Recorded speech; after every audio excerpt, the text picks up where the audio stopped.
This is the VOA Special English Economics Report. Bonds have been in the news a lot in the last few weeks. Yields on the 10-year United States Treasury note jumped to their highest level in 5 years before easing. Bonds are debt owed by a government or a company. The holder of a bond is paid interest until the date when the bond matures.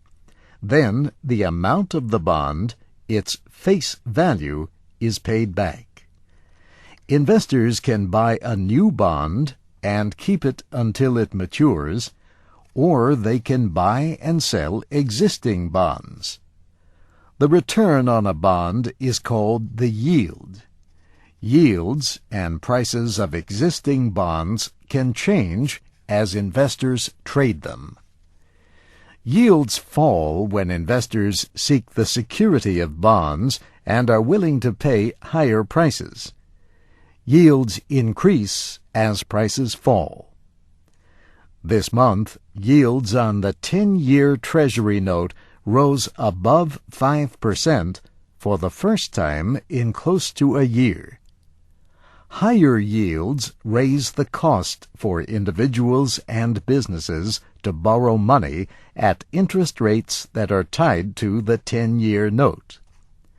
Rising yields can also hurt stock prices. When yields rise, investors often sell stocks in order to buy bonds. If investors can get high yields holding low-risk bonds, or simply keeping money in the bank, they will do it. Yet, holding bonds can also have risks, as values for new and existing bonds change in the market. Bond prices can also drop on signs of inflation. But inflation does not seem to be a threat with the current softness in the American housing market. New housing starts fell more than 2% in May. Most experts believe the United States Central Bank will keep interest rates unchanged when policymakers meet next week. But many investors are concerned about pressure for higher interest rates in Europe and Asia.